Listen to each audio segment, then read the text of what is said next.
อันนี้มันทำออกไว้เนาะมันจะเป็นว่า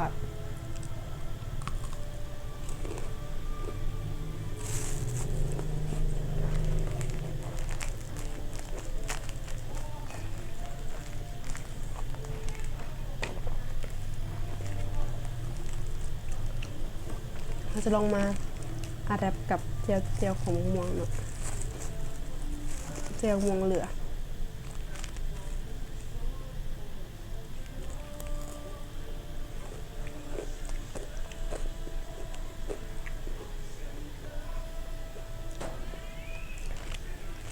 ได้เลยทุกคนได้ครับอยู่อันนี้มันแบบนั้นทุกคนไปลองเบิ่งเด้อไปลองเบิ่ง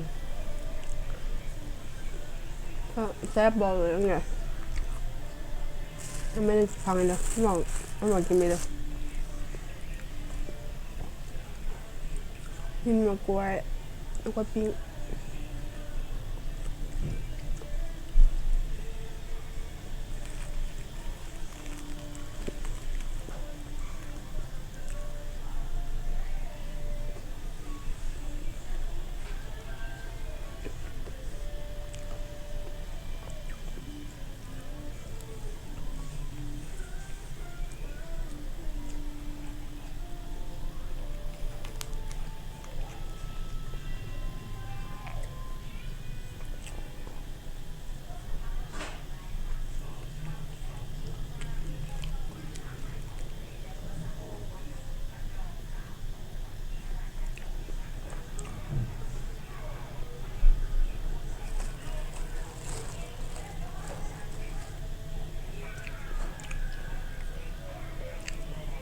คือมามีขึ้นหมกกล้วยแล้วก็กล้วยปิ้งกล้วยทอดแล้วก็มันทอดกับขนมปังเพิ่มนี่หมกกล้วย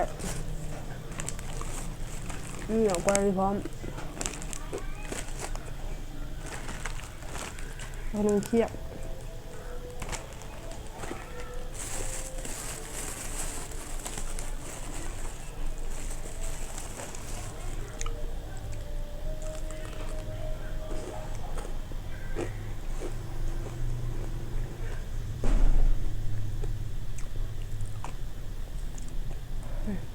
ไฟฟ้าดับ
คลิปนี้จะเป็นคลิปสุดท้ายที่จิ๊บจะ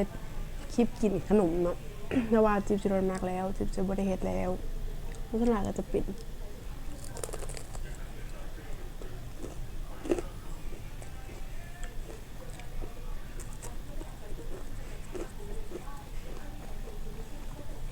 เพราะหลังต่อไปจิ๊บเช็ดคลิปโดนมากแล้วก็อาจจะมีแบบกินดอกไม้ปลาไหลอะไรอย่างงี้กินส้มแล้วก็เครื่องสำอางค่ะอาหารเสริมกันนี่จะมาสปอยทุกคนท่าเบิ่งนี่เด้อ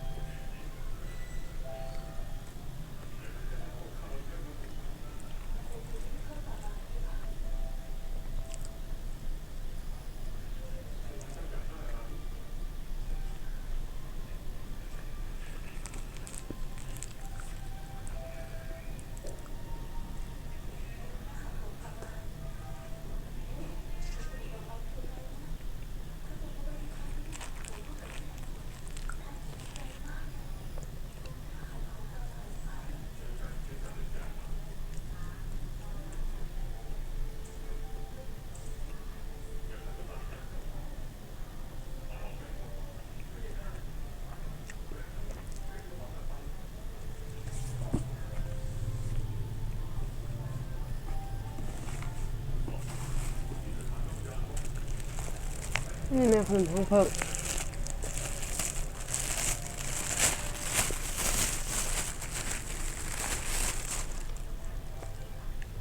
อันนี้มีไส้มะพร้าว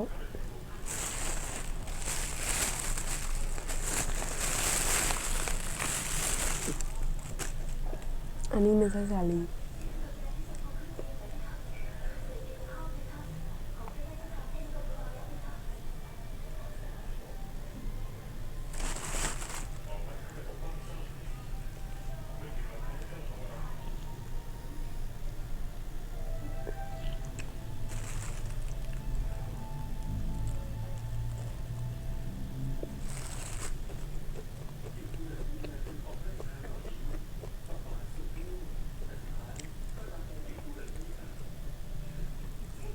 แซ่บแซ่บคือเก่า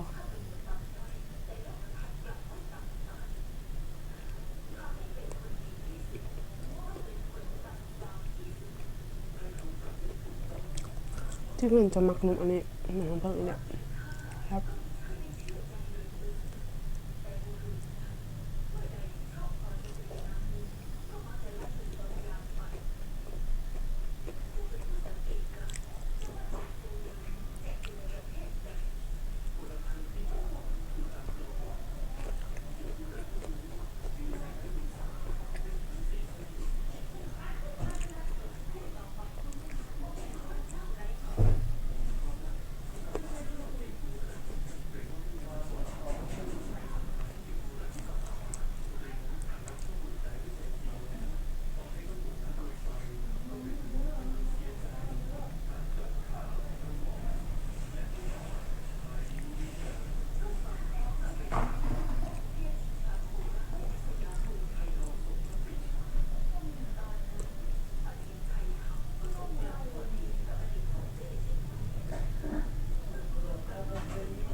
มะพร้าวเน้นๆ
สมใส่รหัสเลย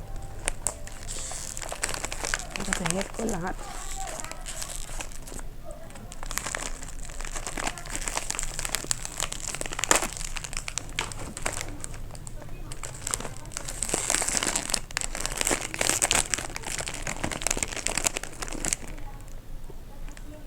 นี่คือหมกกล้วยทอด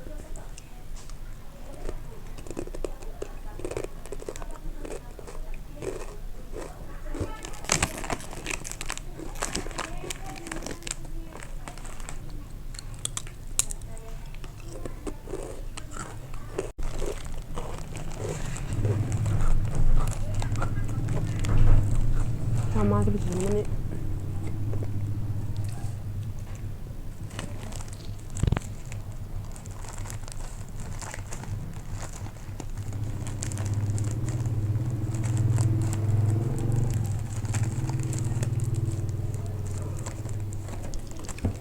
แหกรหัสเลย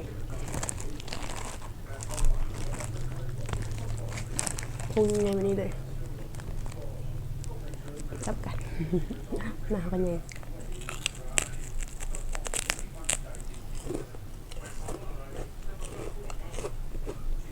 อันนั้นเก็บกุ้งของเราเขาประเทศลาวมันมีแบบกะอะไรแล้วกะอย่างแบบพื้นเมืองอันนั้นของพื้นเมือง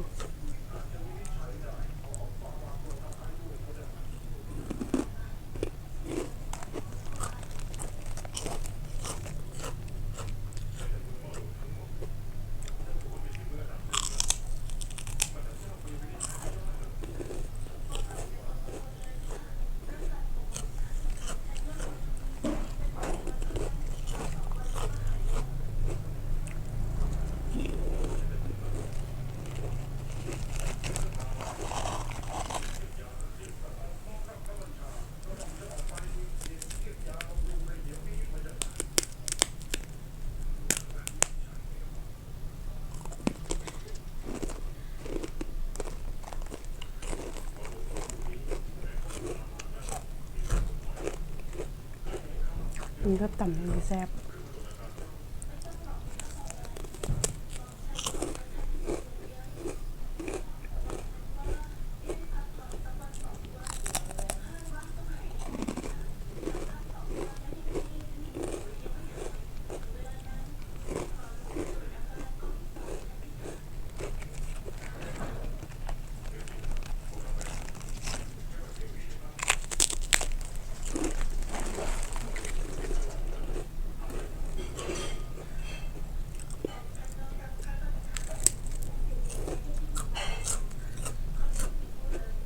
แซ่บ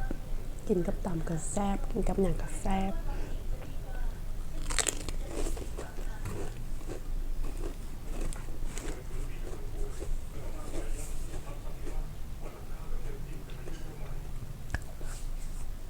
แล้วก็จบคลิปไปแล้วทุกคนกดไลค์กดแชร์กดซับสไครต์บายจ้าเจอกันคลิปใหม่จ้ะ